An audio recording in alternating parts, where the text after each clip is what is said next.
Skim beri allowance kepada pegawai bomba bantuan. Suntingan audio kokpit elak percampuran rakaman lain. 3 perompak mati ditembak polis.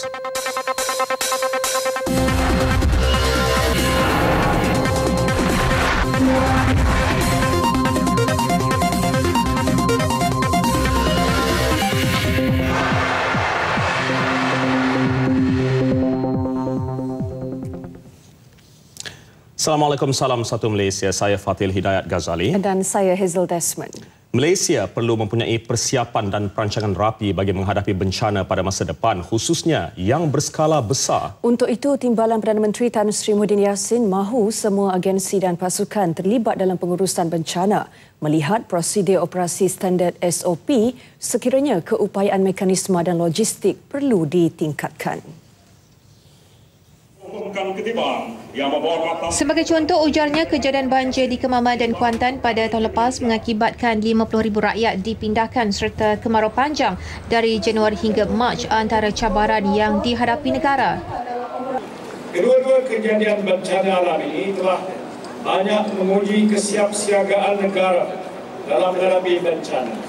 Saya sendiri bersempatan untuk meninjau kesiapan dan tindakan bantuan yang telah pun dilaksanakan oleh pelbagai agensi bantuan, termasuklah pasukan bomba. Tan Sri Muhyiddin berucap ketika merasmikan sambutan Hari Bomba Sedunia di ibu negara. Tahun lalu sahaja, Jabatan Bomba dan Penyelamat Malaysia menerima 66,000 panggilan kecemasan.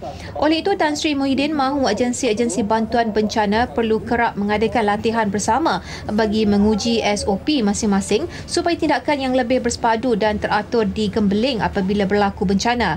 Turut hadir Menteri Kesejahteraan Bandar, Perumahan dan Kerajaan Tempatan Dato' Abdul Rahman Dahlan.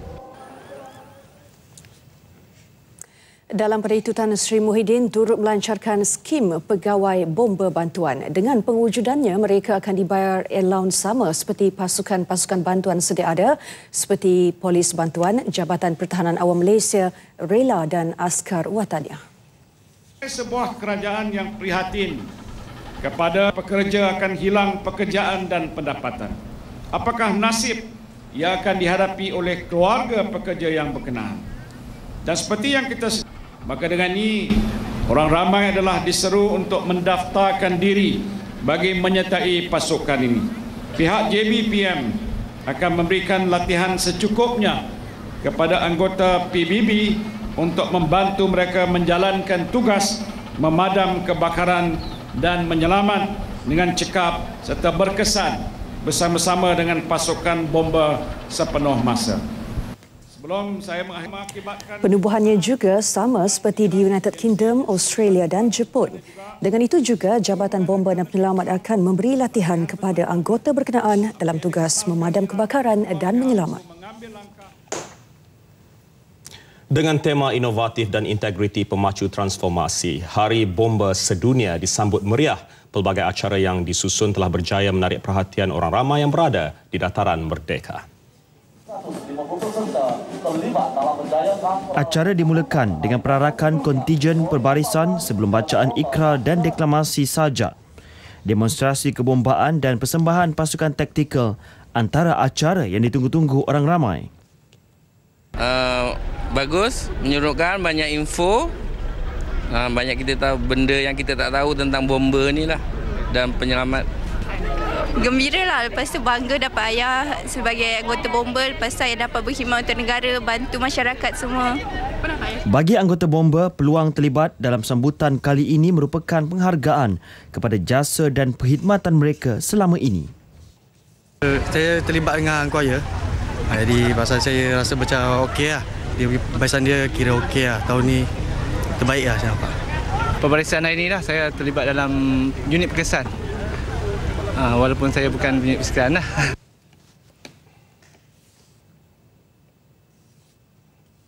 Hari Bomba Sedunia. Bomba merupakan sebuah organisasi yang menyediakan perkhidmatan perlindungan kebakaran mengikut tahap penguatkuasaan, sama ada perbandaran, mukib, daerah, negeri atau kebangsaan. Fungsi asas bomba adalah untuk memadam, menentang, mencegah, mengawal kebakaran serta menyelamatkan nyawa, premis dan harta benda, menjalankan penyiasatan tentang sebab, punca dan hal kebakaran daripada musnah akibat kebakaran dan melaksanakan khidmat kemanusiaan termasuk pelindungan nyawa dan harta semasa berlakunya apa-apa bencana. Jabatan bomba terawal ditubuhkan semasa zaman Rom Purba oleh Ignatius Rufus.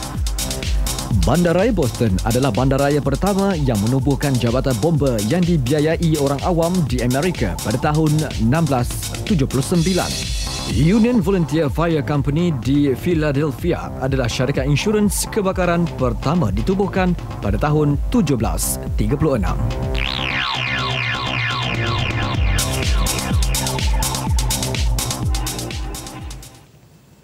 Rakaman audio antara kokpit MH370 dan Pusat Kawalan Trafik Udara Kuala Lumpur yang dikeluarkan kepada umum Khamis lalu tidak dinafikan adalah bahan yang sudah disunting. Bagaimanapun, suntingan dibuat atas beberapa faktor teknikal bagi memberi kefahaman jelas kepada umum. Bekas Ketua Juruterbang Penerbangan Serantau MAS, Datuk Kapten Nik Ahmad Huzlan Nik Husin menjelaskan setiap transkrip rakaman audio itu melibatkan 5 frekuensi berlainan di setiap lokasi berbeza. Justru ia perlu disunting tanpa dicampur aduk dengan rakaman audio penerbangan pesawat lain. Kalau betul-betul kita nak buat real time, terpaksa kita rilis 5 recording selama 3 atau 4 jam satu recording. Siapa nak dengar? Tak jelas lah. Datuk orang cakap, mungkin kalau kita buat, kalaulah pihak berkuasa Malaysia buat macam tu, orang boleh kata, ini macam sambil lewa nak kasih kita confuse. Kita tak nak dengar kata bang lain, Air Asia nak pergi sana, Cathay Pacific nak pergi sini. Gangguan. Kita hanya nak dengar MH370. Memang suntingan tu ada dan tak patut dinafikan dan memang waras disunting. Datuk Kapten Nik Ahmad ditemu bual dalam wawancara khas MH370 di RTM. Katanya komunikasi penerbangan lain dengan Pusat Kawalan Trafik Udara adalah sulit dan bukan untuk pendengaran umum. Ia turut menjadi faktor mengapa rakaman audio MH370 itu perlu disunting. Bagaimanapun, kajian dan siasatan rakaman audio oleh pihak berkuasa tetap menggunakan bahan asal. Kita tak payah curiga Malaysia tak buat kerja ke macam mana kita nak tuduh. Pasal apa? Dalam komiti itu, menteri pun dah cakap, orang putih ada, orang Cina ada, dari China. Takkan semua nak komplot cakap kita tipu. Tak masuk akal. Ya, betul. Ya? So, pada saya memadailah apa yang dirilis. Tak payahlah nak dengar sangat yang profesor yang researcher yang dibayar oleh MBC, macam-macam dia kopik. Pada saya itu semua tak relevan. Menyentuh mengenai dakwaan kualiti suara yang berbeza, Datuk Kapten Nik Ahmad Huzlan menjelaskan ia mungkin terjadi kerana faktor persekitaran. Semalam, stesen televisyen MBC News melaporkan bahawa pakar audio asing mendakwa rakaman audio antara kokpit MH370 dan Pusat Kawalan Trafik Udara Kuala Lumpur disunting sebelum dikeluarkan kepada umum.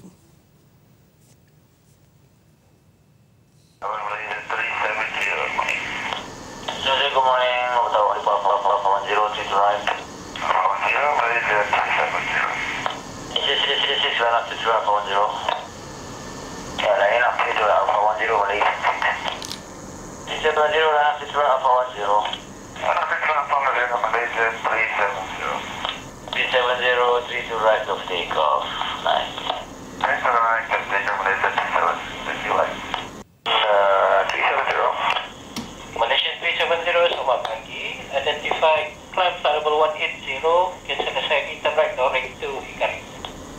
Okay, level 180 direct Ikari, Malaysian 370. 370, contact lampu radar 1326 tonight. Alright, 1326 Malaysian 370. Lampu control Malaysian 370. Malaysian 370, lampu radar, good morning. Climb flight level 250. Level 250, Malaysian 370. Malaysian 370, climb flight level 350. Level 350, Malaysian 370. Malaysian 370, maintaining level 350. Malaysian 370. Malaysian 370, maintaining level 350. Malaysian 370. Malaysian 370, contact Ho Chi Minh 120.9, good night.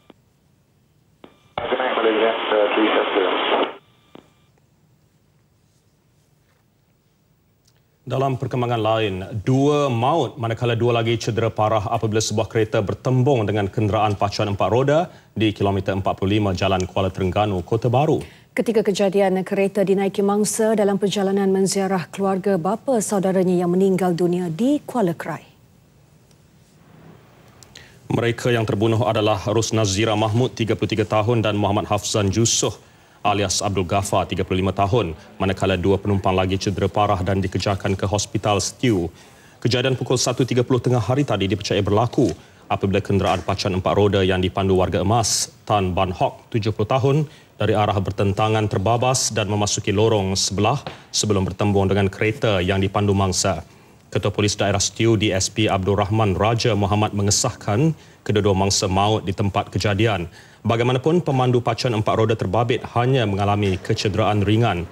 Mangsa yang maut dibawa ke bilik mayat Hospital Daerah Stew untuk bedah siasat.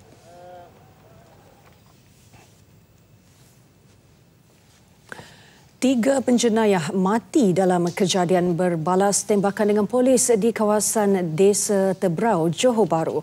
Dalam kejadian yang berlaku semalam itu, ketiga-tiga suspek warga tempatan berusia antara 39 hingga 41 tahun dipercayai merancang melakukan samun di sebuah gedung beli belah terkenal. Timbalan Ketua Polis Negara Datuk Seri Muhammad Bakri Muhammad Zinin berkata setelah menerima maklumat mengenai perancangan samun itu, polis menemui sebuah kereta Toyota Vios dalam keadaan mencurigakan di tempat kejadian. Ketika cuba memperkenalkan diri kepada polis, kedengaran beberapa bunyi letupan dari kereta suspek. Anggota polis turut melepaskan beberapa tembakan ke arah suspek bagi mempertahankan diri. 2 suspek maut serta merta manakala seorang lagi meninggal dunia ketika dalam perjalanan ke Hospital Sultan Ismail, Johor Bahru. Polis menemui 2 pucuk pistol serta beberapa peluru hidup di dalam kereta tersebut.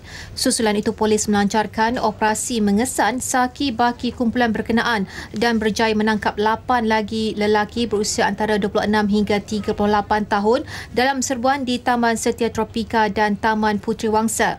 Sepucuk pistol bersama peluru hidup dan pistol tiruan selain beberapa peralatan samun juga berjaya dirampas. Kumpulan ini aktif lebih kurang dalam tempoh 2 tahun yang lalu. Kita lihat mereka ini memang mempunyai kepakaran, kelengkapan dan sebagainya untuk membuat samun. Kita mengucapkan terima kasih kepada orang awam lah yang telah memberikan maklumat yang begitu baik kepada kita sehingga kita mendapat menumpaskan kumpulan ini. Kumpulan ini merancang untuk merompak kawasan Jesco di Desa Tebrau. Kumpulan tersebut dipercayai terlibat dalam 9 kes samun di Johor dan Pahang. Sasarannya gedung dan premis perniagaan serta pengerup wang. Kes disiasat mengikut Seksyen 3-1 Akta Senjata Api 1971.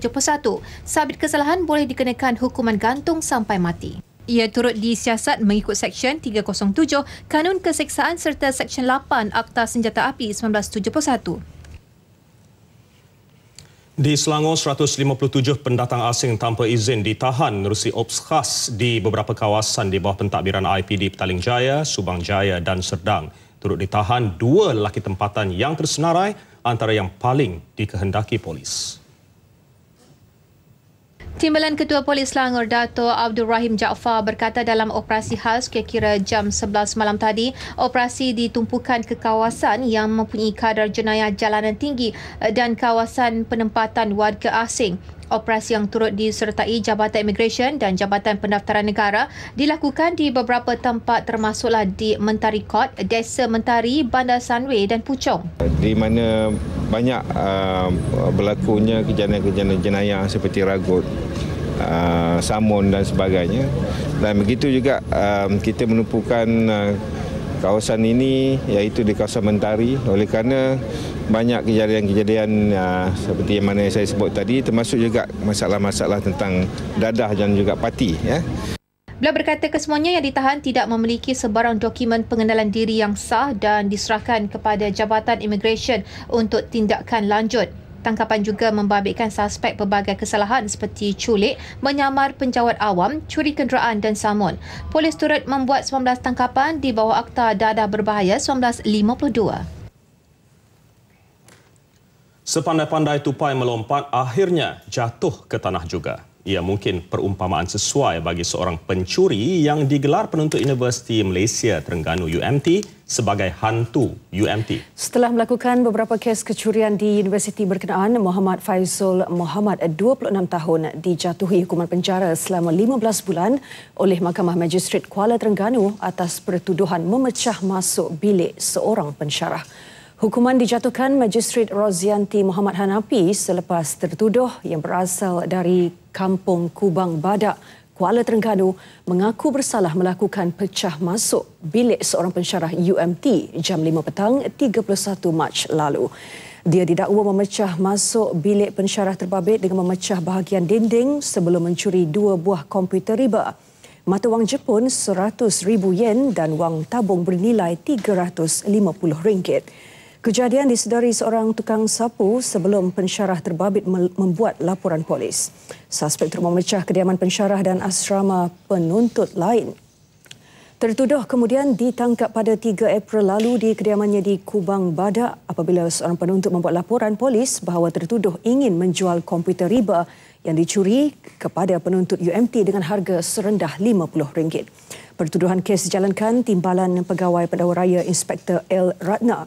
Manakala tertuduh yang turut positif dadah jenis metafetamin tidak diwakili mana-mana peguam bela.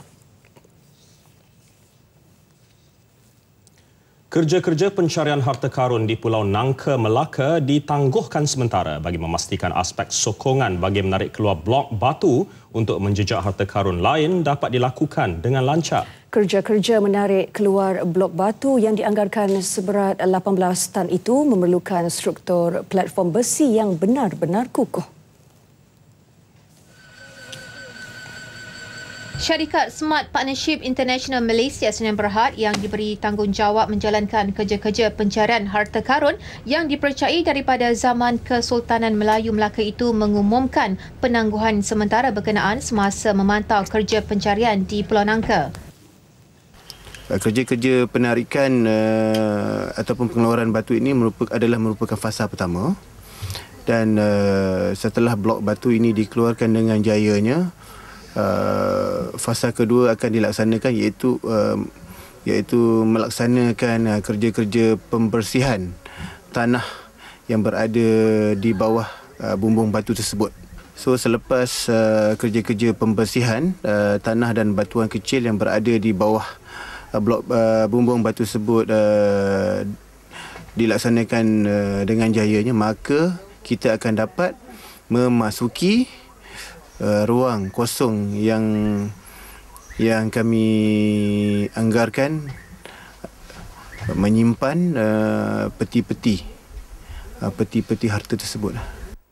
Pihak Smart Partnership International katanya serius dalam usaha yang sedang dilakukan ketika ini bagi membuktikan kewujudan peti-peti harta yang dipercayai terdapat di pulau itu bukan dongengan semata-mata. Ia juga bagi membolehkan masyarakat umum mendapat fakta lebih jelas dan tepat berkaitan sejarah sebenar Tanah Melayu dan Nusantara. Sebelum ini, 2 keping shilling dipercayai dari zaman Kesultanan Melayu Melaka ditemui pada jam 11.30 malam pada 30 April lalu sebelum ia dihantar ke Jabatan Warisan Negara untuk diuji kesahihannya bagi membuktikan artifak itu dari zaman terbabit. Masih bersama Berita Nasional.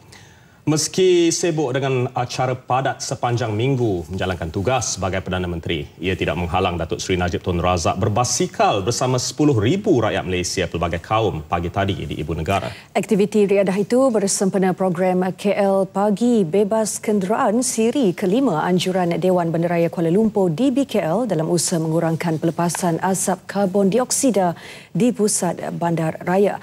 Kayuhan bermula sekitar jam 7 pagi di pintu gerbang Bukit Bintang KLCC. Datuk Seri Najib melengkapkan satu pusingan melalui Jalan Ampang, Jalan Sultan Ismail dan Jalan P. Ramlee. Turut serta dalam aktiviti ini Datuk Bandar Kuala Lumpur, Datuk Seri Ahmad Faisal Talib.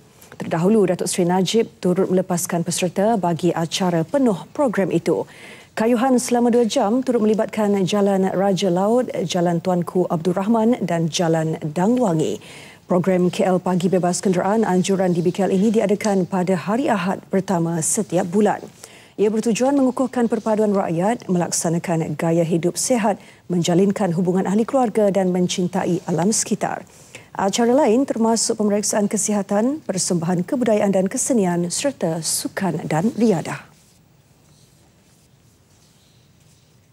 Berdasarkan sambutan memberangsangkan, DBKL akan mempertimbang cadangan menganjurkan program KL Pagi Bebas Kenderaan 2 kali sebulan.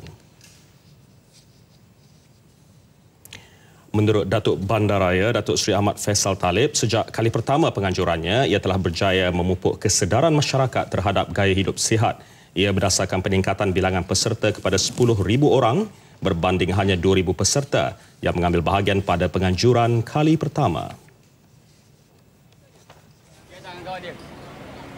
Ini adalah satu petanda bahawa ini bukanlah satu occasion untuk basikal saja, tetapi dia bersifat keluarga. Jadi maka oleh itu kita yakin dan percaya sambutan akan datang akan tambah baik. Malaysia akan menggunakan kekuatan dalam sektor pendidikan dan pelancongan sebagai inisiatif meningkatkan hubungan dengan Uzbekistan. Lawatan rasmi Timbalan Perdana Menteri Tan Sri Muhyiddin Yassin ke Tashkent bakal menonjolkan lagi jenama Malaysia yang sudah diterima baik di negara Asia Tengah itu. Laporannya bersama Siti Hanum Hamdan. Malaysia menyasarkan menarik lebih 200,000 pelajar asing menjelang tahun 2020 dan pertambahan jumlah pelajar dari negara ini adalah bersesuaian apatah lagi Malaysia berhasrat menjadi hub pendidikan utama. Oleh sebab itu, siapa yang dia orang ada competitive exam untuk masuk universiti. Kalau tak ada kelulusan bagus, tak boleh masuk universiti. Oleh sebab itu, kita ada alternatif untuk dia orang ni untuk melanjutkan pelajaran di Malaysia. Peluang pendidikan berkualiti di lebih 100 pusat pengajian yang cemerlang pada kos yang lebih murah merupakan kelebihan yang akan ditonjolkan dalam Pesta Pendidikan Malaysia dan Pameran Kesenian 2014 yang diadakan di sini. Tan Sri Muhyiddin yang juga Menteri Pendidikan akan merasmikannya pada Selasa. Dan pertemuan beliau dengan Menteri Pendidikan Tinggi dan Menengah khas negara ini esok akan mengukuhkan lagi kerjasama dalam sektor berkenaan. Dalam sektor pelancongan, Malaysia akan menggunakan reputasinya sebagai syurga beli belah dan layanan baik untuk menarik lebih ramai pelancong Uzbekistan. Selalunya diorang ni kalau pergi holiday lebih daripada 2 minggu. Bukan 3 hari 4 hari, 2 minggu. Dan diorang kalau pergi holiday extended family, dia bawa anak, cucu dia semua sekali. Itu kelebihan dia. Diorang well spending. Sememangnya negara sudah pun mempunyai reputasi positif dalam kalangan rakyat Uzbekistan dan lawatan rasmi Tan Sri Muhyiddin ini akan memberi suntikan baharu kepada hubungan Malaysia-Uzbekistan yang sudah terjalin sejak tahun 1993 lagi. Siti Hanum Hamdan bersama juru kamera Muhammad Yusof Ahmad melaporkan dari Tashkent untuk TV1.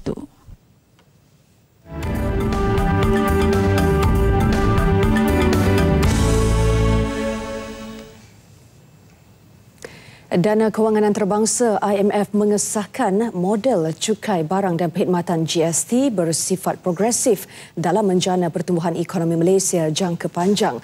Hakikatnya, barangan dan perkhidmatan yang dikecualikan daripada GST lebih banyak digunakan golongan berpendapatan rendah sekaligus memberi manfaat besar kepada mereka. Laporan IMF itu yang akan diterbitkan dalam masa terdekat menilai pelbagai kriteria termasuk corak perbelanjaan rakyat Malaysia. Indeed, a progressive one now. And this has been confirmed by IMF, who came to Malaysia in March. And they have given their report, okay, which will be published in the near future. And they have clearly indicated the Malaysian model is a progressive one. It's not a regressive one.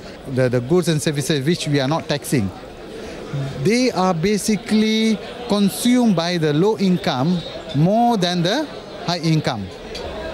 That's why the model has become progressive. Jelas beliau lagi, selepas setahun pelaksanaan GST kelak, mekanisme harga diunjur lebih telus dan stabil kerana nilai kos dilapor pada setiap peringkat pengeluaran. Sejak 2010 hingga Mac tahun lalu, 74,618 wakil syarikat daripada pelbagai industri menghadiri program latihan dan kesedaran GST oleh Kementerian Kewangan bersama Jabatan Kastam. Nilai perdagangan antara Kuala Lumpur dan Washington diunjur meningkat sekurang-kurangnya 10% tahun ini. Penalisis ekonomi berpendapat peningkatan itu dipacu sentimen keyakinan pelabur sejurus lawatan Presiden Amerika Syarikat Barack Obama ke Malaysia minggu lalu. Bekas Presiden Dewan Perdagangan Amerika Malaysia MCM, Datuk Nicholas Zefri yakin negeri di bawah wilayah ekonomi Pantai Timur ECR dan wilayah ekonomi Koridor Utara NCR akan terus menjadi tumpuan pelabur Amerika. Many of the incentive programs are within the corridors, so I would expect the corridors to see even greater growth. But I think the growth will also have a cross effect all across Malaysia. So corridors will be the impetus, and industrial park, I would say at least 10%, and probably greater than that. Because amongst the ASEAN countries, Malaysia is viewed by Barack Obama as one of the more exceptional countries. Kesan pelaksanaan cukai barang dan perkhidmatan GST yang akan memberi persekitaran pasaran lebih baik turut merangsang keyakinan pelabur. Antara 2003 hingga 2013, Malaysia berjaya menarik pelaburan $13 bilion dari Amerika. Sementara ekspor negara ke Amerika bernilai $247.5 bilion. Kontrak niaga hadapan FTSE Bursa Malaysia KLCI, FBM KLCI dijangka diniagakan kukuh minggu depan menjejaki jangkaan prestasi pasaran tunai pendasar yang bertambah baik. Tahap keyakinan tempatan akan dipacu rangsangan fiskal agresif European Central Bank dan Bank of Japan serta data ekonomi Amerika yang menggalakkan. Ketua Penyelidikan Runcit Affin Investment Bank Dr. Nazri Han berkata, momentum belian domestik dijangka akan terus memanfaatkan tarikan daya tahan dan defensif Bursa Malaysia. Bagi minggu berakhir, indeks petunjuk pasaran turun 2.44 mata kepada 1,869.08 mata berbanding minggu sebelumnya.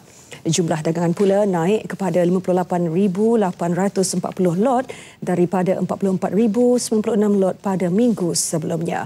Manakala kepentingan terbuka susut kepada 33,694 kontrak daripada 60,030 kontrak pada Jumaat minggu sebelumnya. Pasaran tempatan ditutup pada Khamis sempena cuti umum Hari Pekerja. 60 daripada 1,039 koperasi permodalan Melayu Negeri Johor KPMNJ yang tidak aktif akan diberi program pemulihan bantuan perniagaan. Ia melibatkan 3 fasa utama menerusi sesi dialog bersama Iskandar Malaysia, Johor Petroleum Development Corporation JPDC serta 22 koperasi peladangan. Jelas Exko Pembangunan, Keusahawan dan Koperasi Mat Jaiz Sarde. Setelah sesi dialog selesai, kesemua koperasi terbabit akan dipanggil untuk menyertai bengkel dalam usaha mengenal pasti bidang perniagaan yang patut diceburi. Menerusi Suruhanjaya Koperasi Negeri juga, program pemulihan akan fokus kepada pengurusan kepimpinan lembaga pengarah sesebuah koperasi itu sendiri. Pimpinan lembaga pengarah itu sendiri, sebab lembaga pengarah ni memang sepatutnya wajib mengikuti kursus-kursus lembaga pengarah. Yang kedua, kita juga dengan bantuan agensi yang lain termasuk juga Angkasa, kita akan turun padang dan mengadakan program-program nak bantu dari segi apa peluang-peluang perniagaan yang ada yang boleh mereka ceburi. Terdapat 3 projek mega akan dilaksana KPMNJ tahun ini meliputi projek ternakan ayam, mewujudkan 105 kedai rakyat satu Malaysia serta bidang peladangan kelapa sawit. Mat Jaiz merasmikan cawangan Arahnu KPMNJ Kota Tinggi. Sehingga kini cawangan tersebut yang keempat dibuka di Johor selepas Jalan Sengket, Jalan Tampoi dan Keluang. Bertemu kembali. Penjawat awam perlu rasional dan mengelak diri daripada dipengaruhi sebarang persepsi yang tidak nyata. Ini kerana penjawat awam mempunyai peranan penting untuk memberi kefahaman kepada rakyat tentang misi dan visi kerajaan. Jelas Presiden Kongres Kesatuan Pekerja-Pekerja dalam Perkhidmatan Awam QPEX, Aziz Muda, sebilangan kecil penjawat awam sahaja dilihat terpengaruh dengan persepsi sedemikian. Ini termasuk yang hadir memberi sokongan terhadap perhimpunan anti-GST di Kuala Lumpur baru-baru ini.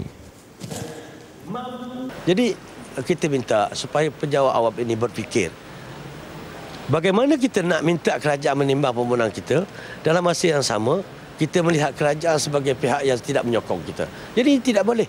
Apa yang dilakukan oleh sebahagian kecil daripada kita, sebahagian kecil saja daripada kita ini, sebenarnya dia menafikan hak kumpulan yang teramai untuk mendapat berbagai-bagai benefit kebajikan yang akan ditimbangkan oleh kerajaan.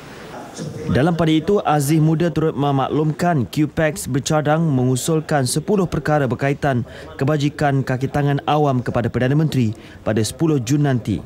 Ini termasuk memohon kerajaan untuk meluluskan cuti bagi kaki tangan awam mengerjakan umrah dengan pemberian gaji penuh, selain permohonan terhadap kenaikan gaji serta allowance bagi kaki tangan sokongan yang kurang berkemampuan.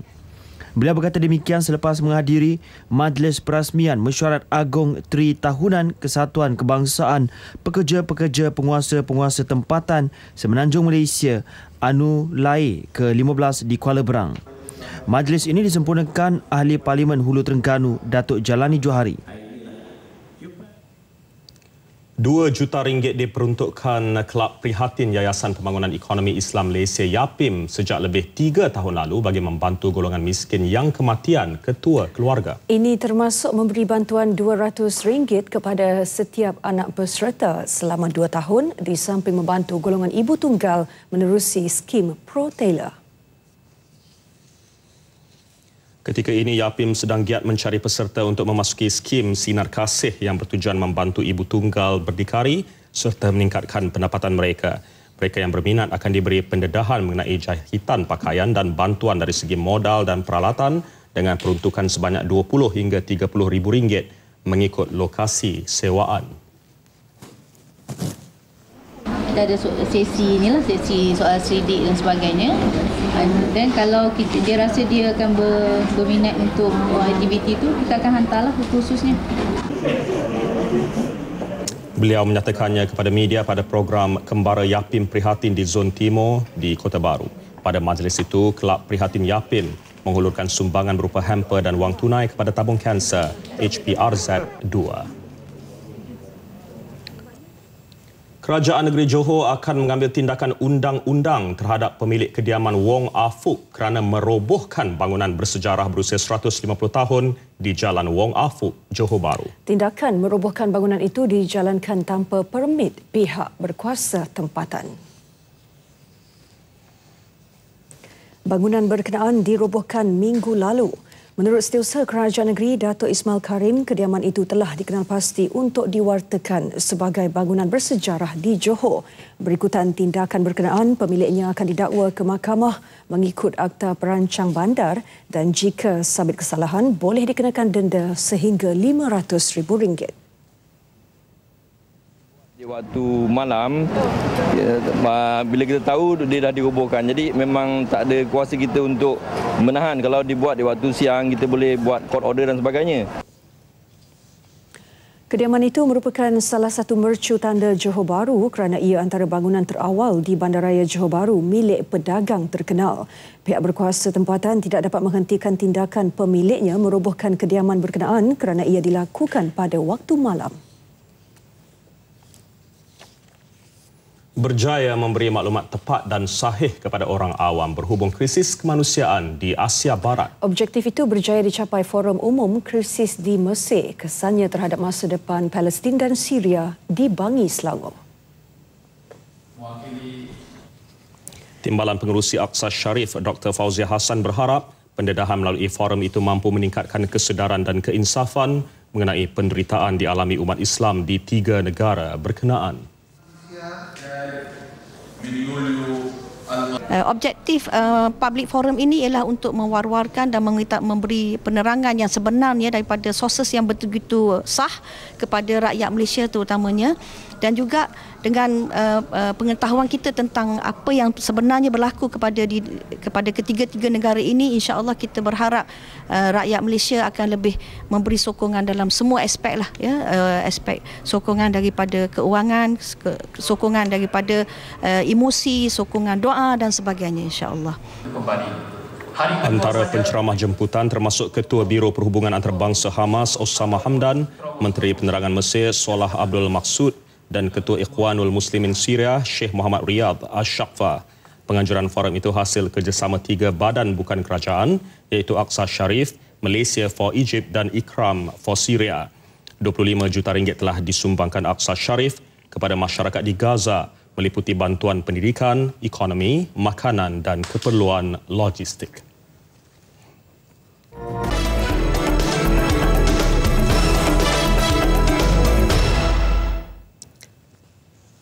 Tibalah kita ke perkembangan sukan. Presiden Konfederasi Hoki Malaysia KHM Tengku Abdullah Sultan Haji Ahmad Shah bangga dengan persembahan pemain negara walaupun tewas dalam penentuan penalti shootout kepada Kanada malam semalam. Mendahului 2-1 dalam tempoh agak panjang sebelum Kanada menyamakan kedudukan, Malaysia seharusnya mencatat sejarah tersendiri semalam. Namun apakan daya, nasib lebih memihak Kanada yang mencatat kemenangan 9-8 sekaligus memadam impian tuan rumah untuk merangkul kejuaraan cabaran juara-juara 1 buat pertama kalinya. Bagi Presiden KHM Tengku Abdullah Sultan Ahmad Shah, skuad negara sudah bermati-matian di atas padang dan Kanada lebih bernasib baik. I think we don't need to be alarmed after our loss yesterday. The various factors that I can say, certainly luck was not on our side. Secondly, there's some calls that I need to find out and question. But I'm proud to say that, and I'm proud of the boys. They tried hard, but we didn't get what we wanted. Baginda sempat bertemu pemain sebelum aksi dengan Kanada semalam untuk memberi kata-kata semangat sebelum turun ke padang. Untuk rekod pencapaian terbaik negara di kejohanan ini ialah tempat keempat pada edisi 2012. Hebat menyerang namun pertahanan lemah. Itu kelemahan paling ketara yang dapat dikesan bekas Ketua Pasukan Hoki Negara Nur Saiful Zaini selepas 2 kejohanan besar dilalui skuad kendalian Muhammad Damaraj Abdullah. Apa yang pasti, kelemahan ketara itu masih boleh diperbaiki kerana pemain sudah pun berpengalaman menghadapi situasi genting menjelang aksi Piala Dunia di The Hague, Belanda hujung bulan ini. Meskipun kecewa dengan kekalahan skuad negara malam semalam, Nur Saiful menjelaskan kelemahan ketara di bahagian pertahanan seringkali menyebabkan Malaysia melepaskan gol kepada lawan. Dan itulah yang terjadi dalam 3 perlawanan terdahulu menentang Kanada, New Zealand dan Kanada sekali lagi pada separuh akhir. Malah mereka sering tertekan ketika diasat hebat lawan walaupun sedang mendahului 2-1. Tak boleh kita kata menang tu kita bawa for next game bila main New Zealand, no. Of course betul, kita leading 4-1 dan kita kalah, mungkin baru punya sistem dia orang main. Tapi game tu boleh mengajar mereka how to play against Canada semalam. Sepatutnya lah. Dan bila leading 2-0 kan, macam mana nak buat? I think dia tak learn, mereka tak belajar. Apabila leading macam mana nak kurangkan deficit goal ataupun how to make, macam mana kita nak pertahankan gol tu lah.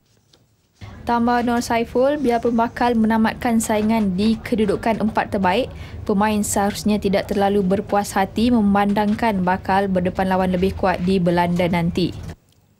Di World Cup nanti kita akan jumpa Jerman, kita jumpa Australia, jumpa Holland, Spain kan, Belgium. This is a team yang very, very strong team. So dari sudut important ialah experience for this tournament, boleh bawa kepada World Cup lah. Itu yang penting.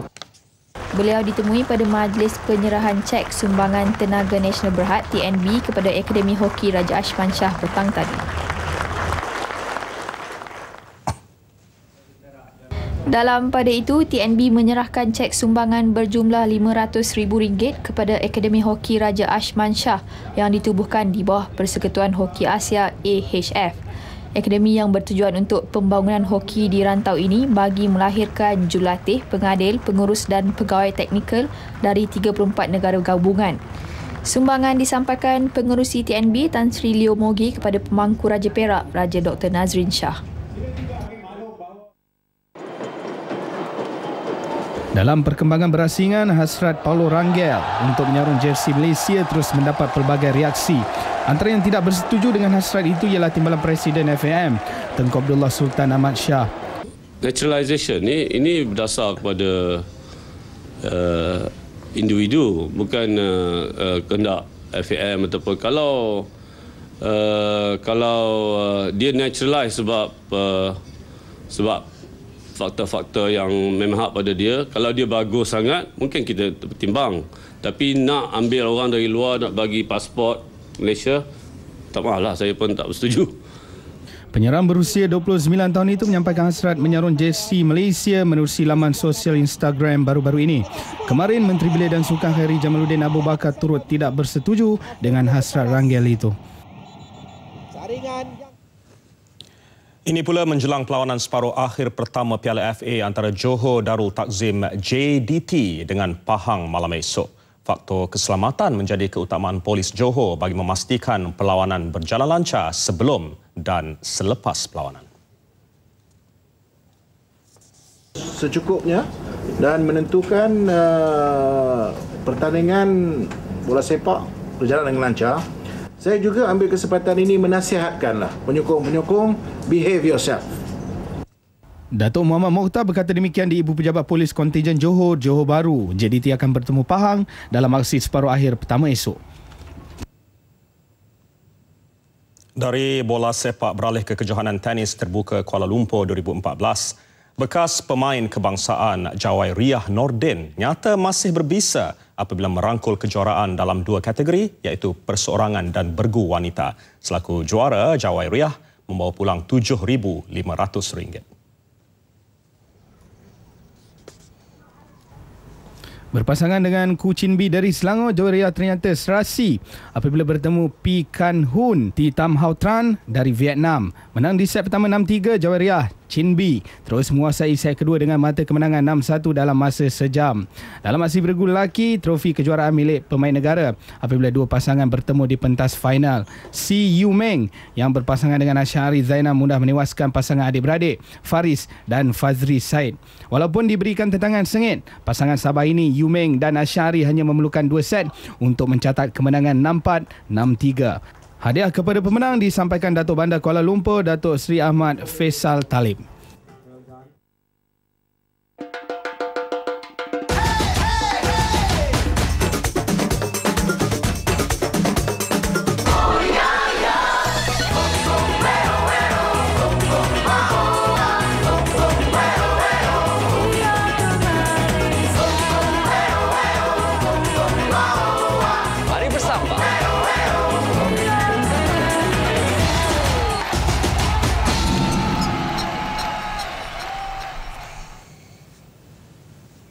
Nasi ambeng, satu lagi menu tradisional tempatan yang dibawa masyarakat Melayu keturunan Jawa. Dahulunya ia hanya boleh didapati dalam sesuatu majlis. Kini para penggemarnya boleh menikmati keistimewaan nasi berkenaan pada bila-bila masa. Ini kerana nasi ambeng sudah dikomersialkan dan mudah didapati di restoran maupun gerai makanan. Laporannya bersama wartawan Mira Moidin. Hidangan nasi ambeng kini tidak lagi terhad dalam kenduri perkahwinan, kelahiran maupun doa selamat. Dengan dilengkapi pelbagai jenis lauk pauk dalam satu hidangan, ia sudah tentu menjadi sebab mengapa nasi ambeng ini mempunyai tarikan tersendiri. Kita kan anak Jawa, orang Jawa kan biasanya daripada zaman nenek moyang kita tu kita orang memang dah diajar makan nasi ambeng ni lah. Cuma dulu lain. Sekarang macam kita dah komersialkan. Maknanya kita buat cara sendirilah. Kadang setengah orang daripada negeri lain pun dia tak tahu nasi ambeng. Secara kelazimannya, setiap hidangan mempunyai serunding kelapa, ikan masin, kacang tanah, sambal goreng, tempe, kentang, suhun. Manakala lauk utamanya pula ayam masak kicap dan sayur kacang panjang. Nasi ambeng adalah makanan tradisi masyarakat Jawa. Kebiasaannya, nasi ambeng didapati pada majlis-majlis dan kenduri-kenduri masyarakat Jawa. Namun, pada masa kini, dengan mudahnya ia boleh didapati di restoran Nasi Ambeng King yang terletak di Meru Klang. Satu hidangan nasi ambeng boleh dimakan seramai 5 hingga ke 6 orang. Nasi ambeng kalau dulu susah nak dapat. Kalau sekarang okeylah, kat ni ada restoran nasi ambeng ni dah ada. Kalau dulu nasi ambeng ni biasa kat kenduri je. Ni rasa dia pun sedap juga. Keenakan nasi ni istimewa dia banyak ni lah lauk. Macam ada ayam dia, mi, atau sayur-sayur dia, semua tradisional orang Jawa lah. Konsep di sebalik nasi ambeng juga amat unik kerana ianya menerapkan persepakatan dalam kekeluargaan tidak mengira pangkat dan darjat. Mira Moidin untuk Berita RTM. Taman Laut Pulau Paya di Langkawi, Kedah, salah sebuah destinasi pelancongan yang terkenal di dunia. Selain ikan dari pelbagai spesies dan warna, Taman Laut Pulau Paya merekodkan 69 spesies batu karang dan itu menjadi antara tarikan utama pelancong ke Pulau Peranginan itu. Ikuti laporan wartawan Fakhrul Razi Ismail. Gugusan Pulau Paya merangkumi 4 pulau iaitu Pulau Payar, Pulau Kaca, Pulau Lembu dan Pulau Segantang, membentuk salah satu kawasan terumbu karang terbesar di pantai barat Semenanjung Malaysia. Ia dipenuhi dengan karang lembut yang kebanyakannya terbentuk daripada koloni karang masif. Jadi usaha-usaha pemuliharaan ni memang kita adakan tiap-tiap tahun lah. Jadi bila kita dah buat program tu, kita dapati bahawa hasil dia sangat memuaskan lah. Jadi karang tu semakin lama semakin baik lah. Namun sikap tidak bertanggungjawab segelintir pelancong telah merosakkan sebahagian besar batu karang di pulau ini. Biarpun pelbagai usaha dan kempen kesedaran telah dilakukan, tindakan tersebut sama ada secara sengaja ataupun tidak boleh memusnahkan spesies hidupan laut itu. Kemusnahan batu karang yang berlaku menyebabkan Taman Laut Pulau Payar pernah ditutup pada tahun 2005 dan 2010. Kemasukan ke taman ini lebih terhad berbanding ke taman laut lain. Pengunjung boleh berada di Taman Laut Pulau Payar hanya untuk tempoh sehari berbanding 3 hari di taman laut yang lain. Menyedari hakikat itu, Bina Darul Aman Berhad BDB, anak syarikat Kerajaan Negeri Kedah, mengambil inisiatif melaksanakan program memelihara batu karang di Pulau Payar. Ini adalah langkah pertama dan kita akan kaji semula kejayaannya dan kita juga akan share our experience, apa yang kita nampak dan apa yang dapat kita buat pada hari ini dengan pihak kerajaan negeri juga. Dan sekiranya ianya berjaya, mungkin kita akan buat program ini bukan sahaja di Pulau Payar saja, sebab di Kedah ni sebenarnya banyak lagi pulau-pulau yang perlu dipulihara. Tahun lalu seramai 139,000 pelancong tempatan dan asing berkunjung ke pulau ini berbanding 118,000 pada tahun sebelumnya. Batu karang antara salah satu produk yang cukup popular di Pulau Paya Langkawi dan usaha kini sedang giat dilakukan bagi memeliharanya. Justru itu, semua pihak disaran untuk mengganding bahu bagi menjaga khazanah alam negara ini. Sekian laporan Fakhrul Razi Ismail untuk Berita RTM. Pemberian bunga telur kepada tetamu semasa majlis perkahwinan kini bukan lagi sekadar buah tangan daripada tuan rumah. Sebagai tanda ingatan, bekas cenderahati dan bunga telur semakin menarik. Justru bahagian rekaan kraf tangan Malaysia memperkenal rekaan produk baharu daripada seramik.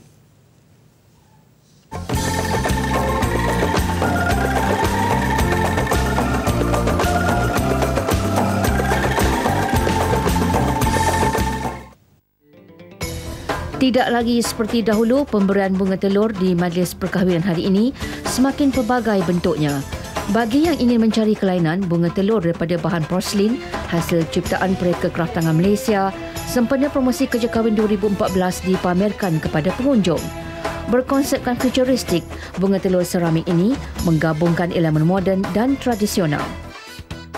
Kalau ikutkan memang kita jarang dapat tengok bunga telur ni kita buat sebelum ni dengan menggunakan bahan seramik lah.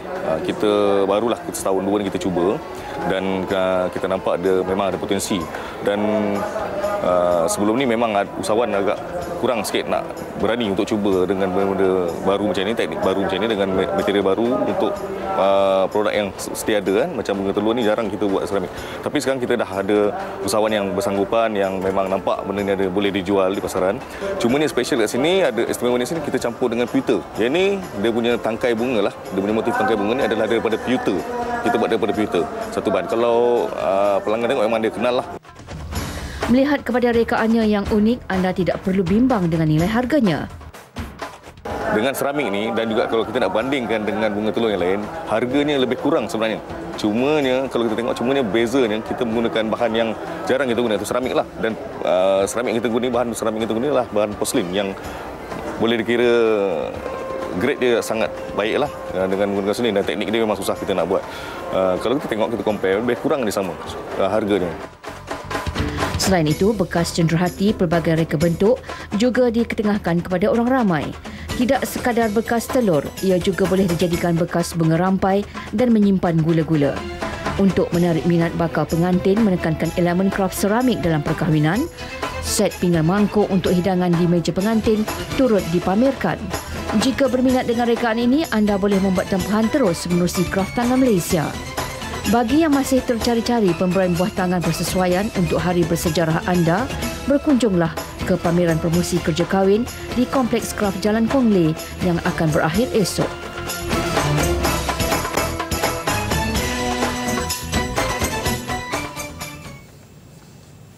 Sinonim Port Dickson sebagai bandar tentera darat, Pesta Air Malaysia Negeri Sembilan 2014 menggunakan tema Festival Cabaran Air. Ia bagi memberi kelainan serta menambah cabaran pada acara yang dipertandingkan. Antaranya ski air antarabangsa, larian pantai waktu malam, kenderaan pacuan 4 roda dan paintball. Menurut pengarah Pejabat Kementerian Pelancongan Malaysia Negeri Sembilan, Daing Muhammad Rahimi Abdul Hamid, penglibatan pihak tentera darat memberi peluang pengunjung menyertai pertandingan dengan seliaan mereka. Acara ikonik dan kebahagiaan yang kita capai ini jangan kita sisirkan. Dan Pesta Air 2014 pada kali ini kita menampilkan ciri-ciri dan keistimewaan yang sedikit berbeza daripada tahun-tahun sudah, yang mana kita ingin menerapkan nilai-nilai adventure dalam pesta air. Pasukan tentera terlibat menyedia peralatan dan kepakaran untuk aktiviti rempuhan dan halangan. Pesta Air Port Dickson merupakan salah satu usaha mempromosi Negeri Sembilan sebagai kawasan rekreasi dan aktiviti sukan pantai serta menggalakkan pelancongan domestik di negeri itu. Beliau menyatakannya selepas majlis perasmian Pesta Air di Pantai Cahaya Negeri, Port Dickson. Melaka menjadi tumpuan dunia permotoran negara apabila kira-kira 2,000 motosikal berkuasa tinggi dan klasik dihimpunkan pada program Melaka Vintage and Chopper Show 2014. Acara anjuran bersama Red Garage Motorsports Club itu berlangsung di bekas tapak Ion Malaysia bersempena ulang tahun ke-11 Melaka Bandaraya Bersejarah. Antara motosikal yang dipamerkan termasuk American Classic Bike, American Custom, British Classic, Naked Bike dan Custom Moto Cup. Saksikannya sebagai penutup berita nasional malam ini. Dengan itu, Assalamualaikum. Dan salam satu Malaysia.